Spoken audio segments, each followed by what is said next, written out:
నమస్తే, welcome to NSTV news. ముందుగా ముఖ్యాంశాలు. మంచిర్యాల జిల్లా బెల్లంపల్లి మండలం చంద్రవెల్లి గ్రామ పంచాయతీ కార్యాలయంలో నిర్వహించిన రెవెన్యూ సదస్సులో గందరగోళం.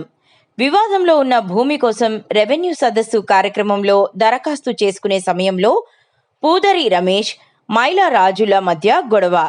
గ్రామ పంచాయతీ కార్యాలయంలోనే కొట్టుకున్న ఇరు వర్గాలు. గొడవను అడ్డుకొని ఇరు వర్గాలను వెళ్లగొట్టిన రెవెన్యూ సిబ్బంది.